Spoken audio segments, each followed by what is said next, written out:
Reconnaissez quand même qu'il est super joli. Je trouve que Xiaomi a vraiment bien réussi son Xiaomi 15 Ultra. Pourquoi? Eh bien parce que depuis quelques années, Xiaomi travaille avec Leica sur les optiques photo de son très haut de gamme. Et là, en plus d'apporter des photos très bien, et on en parle dans quelques instants, eh bien j'ai vraiment l'impression d'avoir dans les mains un boîtier Leica, un tout petit boîtier Leica, format de poche. C'est un smartphone, mais il est super bien réussi. Je vais donc aujourd'hui tout vous dire, absolument tout vous dire sur le Xiaomi 15 Ultra. Vous êtes prêts? On y va.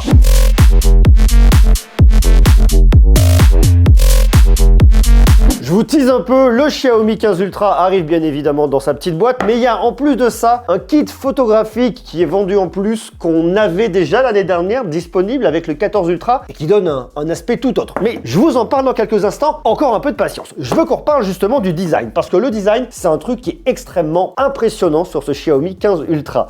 Il y a plusieurs finitions. Moi, la finition que j'ai, c'est celle qui me fait le plus penser à un boîtier, à un appareil photo Leica, avec vraiment cet aspect en espèce de cuir. On appelle ça du cuir vegan, mais si c'est vegan, c'est pas du cuir.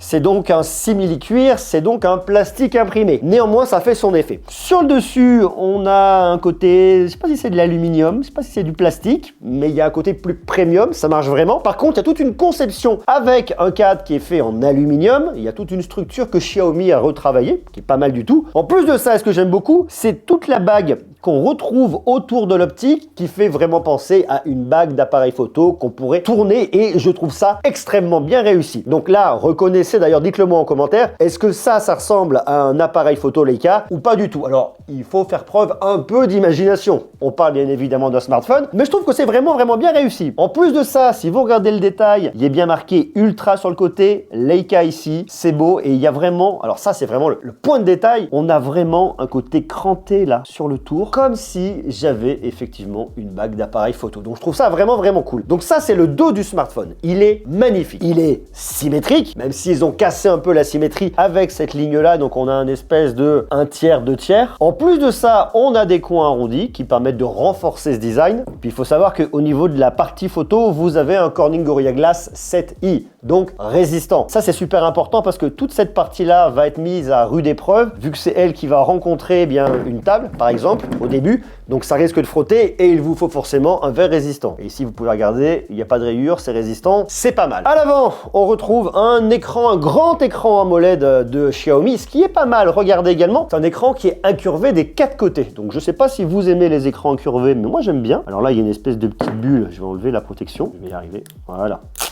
On enlève ça, on n'en a pas besoin. On a donc un écran qui est incurvé des 4 côtés. Incurvé ici, ici, en bas. Ça donne un peu de profondeur et j'aime bien. Ce qui est important à savoir également sur un écran qui est incurvé comme ça, c'est que ici, vous voyez, vous n'êtes pas embêté. Sur le côté, juste sur le bord, on n'a pas de tactile. Vous ne risquez donc pas de naviguer sans le vouloir. C'est donc extrêmement rassurant. C'est une très belle dalle, comme je vous le disais, AMOLED 6,73 pouces. Résolution WQHD+, 3200 par 1440 pixels. C'est une dalle LTPO avec un taux de rafraîchissement variable qui va de 1 jusqu'à 120 Hz. Un écran qui est certifié par TÜV Rheinland, lutter contre la fatigue oculaire, anti-flicker, et qui prend soin de votre cycle circadien. Autant dire qu'ici, on a vraiment un très bel écran. Il est HDR10+, Dolby Vision, et il est très lumineux avec un pic de luminosité à 3900 nits. Vous voyez, je peux le mettre à fond. Et lorsque vous serez en plein soleil, vous n'aurez aucun problème. Donc ça, c'est quand même pas mal aussi.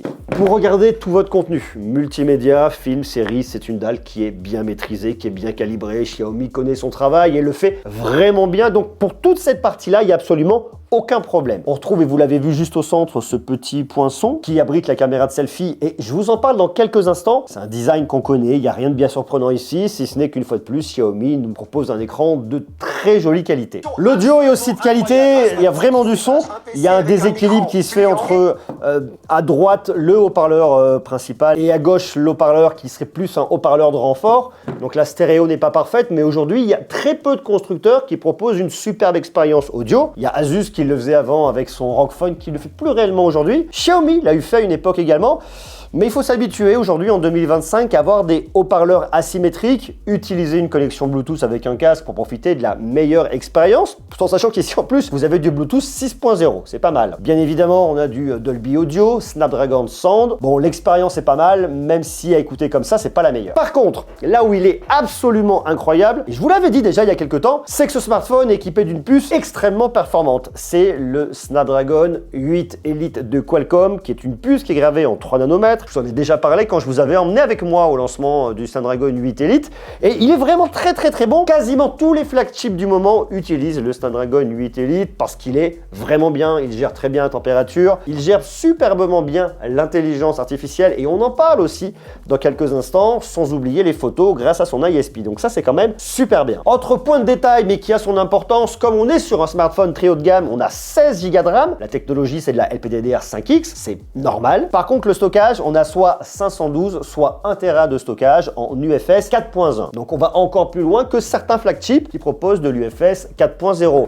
Je vous explique très rapidement la technologie de stockage en UFS 4.1 versus le 4.0. Ça permet bien évidemment d'avoir des vitesses accrues en lecture et en écriture, mais ça va jouer également au niveau de l'autonomie puisque vous avez une lecture et une écriture un peu plus rapide. C'est un élément qui compose la partie de l'autonomie de votre smartphone avec la taille de la batterie, avec le processeur. C'est tout un ensemble d'éléments qui permet d'avoir une bonne autonomie. Et justement, l'autonomie, parlons-en. Parce que ce smartphone en autonomie, c'est pas le meilleur. On tient une journée, une bonne journée, mais on ne tient pas 2 jours. 1 jour et demi, c'est compliqué. 2 jours, c'est pas idéal. Pour autant, on a une bonne puce, ça je vous l'ai dit, le Snapdragon 8 Elite. On a des technologies qui sont très actuelles, mais c'est un smartphone qui est légèrement énergivore. Alors, rassurez-vous, pour autant, c'est un smartphone qui tiendra une journée sans aucun problème. C'est en plus de ça, un smartphone qui se recharge très rapidement, dans la mesure où vous achetez le bloc de charge, puisqu'il n'est pas inclus. Ici, vous le rechargez en filaire en 90 watts et en sans fil en 80 watts. En hypercharge Xiaomi, si vous achetez les chargeurs Xiaomi, ou chargeurs compatibles bien évidemment. Il y a autre chose à savoir au niveau de la batterie qui est assez intéressant, c'est qu'on a une batterie de 5410 mAh. C'est une batterie en silicium carbone, ici Sombi, chez Xiaomi, c'est pas mal. Il y a une différence par rapport à la version chinoise qui elle a une batterie de 6000 mAh. Est-ce dû à des normes ?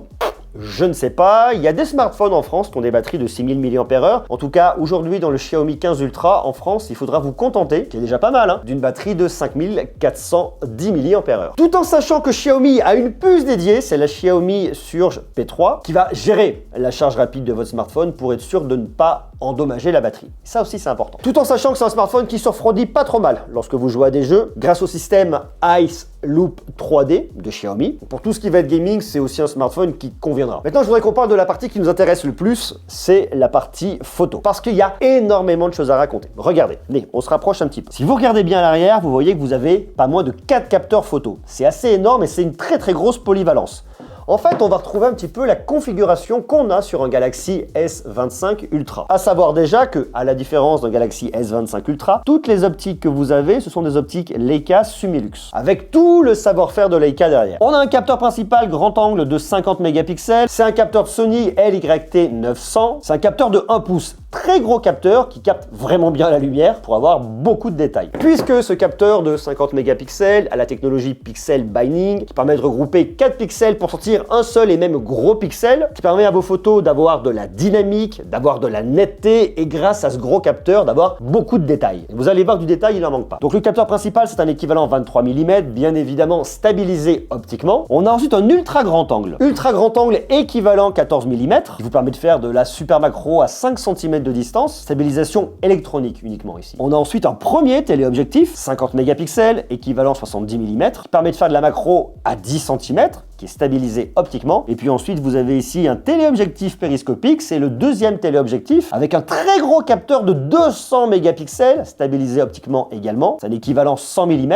tandis qu'à l'avant, juste ici, vous retrouvez une caméra de selfie de 32 mégapixels. Ici, il n'y a aucun changement par rapport à l'année dernière. L'appareil photo est assez polyvalent. Regardez, vous avez effectivement le mode photo classique, où je peux passer sur le x06, c'est mon ultra grand angle, ensuite x2, x3, x4,3, et ensuite, je peux laisser ma ma molette avancer, se déplacer. Et je monte jusqu'à un x120. x120, c'est vraiment impressionnant. Il y a un autre détail qui est aussi hyper important ici, c'est que Xiaomi a travaillé avec Leica au niveau des optiques, mais également au niveau logiciel pour la colorimétrie, puisque vous avez deux modes et c'est pas nouveau. Vous avez le Leica Vibrant, vous le voyez en haut, ou vous avez le Leica Authentique. Je préfère le Leica Authentique qui est plus naturel. Le Leica Vibrant sera un peu plus saturé. Pour ma part, j'ai tout shooté en Leica Authentique. Ensuite, vous avez différentes possibilités. On peut lancer la capture de mouvement activée. On a ensuite le mode portrait. On peut choisir l'ouverture. On peut rajouter également des effets, si c'est quand même pas mal. C'est marrant. Document, on s'en fiche un peu, mais si vous voulez, vous pouvez l'avoir. Le mode vidéo, bien évidemment. On peut venir zoomer de la même manière jusqu'en x30. Ok. Tout en sachant que ici, si vous regardez bien la résolution, on peut monter jusqu'en 8K à 30 images par seconde. Sinon, vous avez de la 4K 30, bien évidemment, de la 4K 60 et de la 4K 120 pour avoir vos ralentis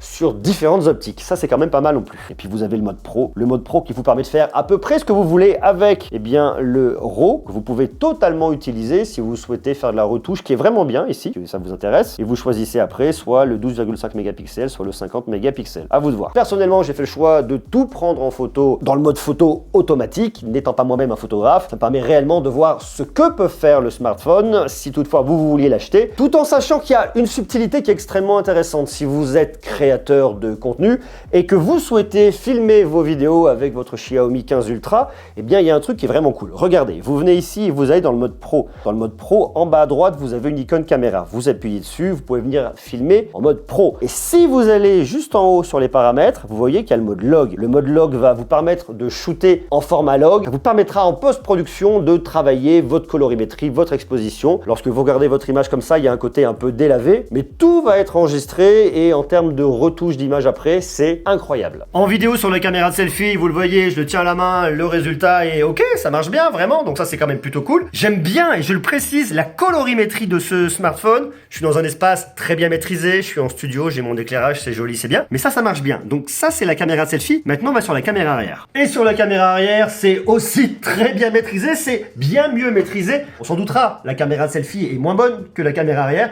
Le résultat est là pour toutes vos créations de contenu. Là, j'ai mis aucun filtre, je suis pas en log. Je peux me mettre en log, comme ça vous allez voir la différence. Donc là, je suis sur la caméra arrière et je laisse tout en automatique. J'ai seulement mis le mode log, donc là vous voyez, c'est très délavé comme image. Et maintenant, on va laisser Julie en post-production nous faire un tour de passe-passe pour nous mettre un LUT, pour nous faire de la colorimétrie et apporter un peu d'ambiance. Vous êtes prêts? 3, 2, 1, à toi Julie. Voilà, comme ça je suis colorisé. Vous voyez, on peut faire beaucoup de choses en post-traitement sur ce smartphone. Et ça, c'est quand même vachement bien aussi. Et puis, il y a un autre détail qui est vraiment intéressant en allant dans les paramètres, notamment de la vidéo. Vous allez sur paramètres audio et vous voyez qu'il y a une réduction de bruit intelligente qui vous permettra effectivement de traiter le bruit à la source. Ça peut être pas mal. Même en faible luminosité, le Xiaomi 15 Ultra s'en sort quand même vraiment bien avec beaucoup de détails. Regardez là, c'est extrêmement appétissant. Et c'était très bon d'ailleurs. Pareil ici, le résultat est net et sans appel. Pour autant, c'était pris en condition de faible luminosité le soir. Sur du pain, le résultat est aussi très bon. D'autres photos prises en intérieur, je trouve que le rendu est très bien maîtrisé. Surtout, regardez, ce qui est vraiment impressionnant, c'est la lumière. La lampe, là, il n'y a rien qui bouge, c'est parfait, c'est maîtrisé. Toute la lumière qu'on retrouve également ici au niveau de la cave à vin, c'est parfait. Les reflets sont bien. La banquette, la table, tout est vraiment bien maîtrisé. Le mode portrait, bien évidemment, est super bon. D'autant plus comme ça, vous avez des conditions qui sont vraiment bien au niveau de la lumière. Le détourage est parfait. Vous avez différentes focales, bien évidemment. Regardez, si vous voyez, là, vous voyez, il y a un tout petit cheveu là qui est juste là et pour autant il le voit bien. Ça c'est extrêmement rare, hein. C'est très difficile pour les smartphones. Le tout petit cheveu, d'autant plus qu'il est blanc, et oui, sans doutera, eh bien il le voit. Ça c'est quand même vraiment bien. On voit qu'on a beaucoup de piqués, beaucoup de détails. On le voit bien au niveau de la barbe, on le voit bien au niveau des grains de peau, au niveau du traitement, au niveau du pull également. On a presque l'impression de voir la texture du pull. C'est vraiment impressionnant. La gestion des lumières, des ombres également, qui est très bonne dans un sens, dans un autre. En venant se rapprocher également. Là on voit quand même qu'il y a un traitement algorithmique qui permet de compenser la perte de détails, mais dans l'ensemble, le résultat est quand même vraiment extrêmement impressionnant. Là, pareil, au niveau des parapluies, les différentes couleurs sont très bien respectées, très bien maîtrisées. Même avec le soleil qui est juste ici, c'est assez compliqué, mais pour autant, ça marche bien. Là, je suis dans l'hôtel de ville à Paris. Je me suis dit, je vais essayer de voir ce que je peux voir à l'intérieur. Est-ce que le smartphone peut réellement se rapprocher? Eh bien, regardez, on se rapproche,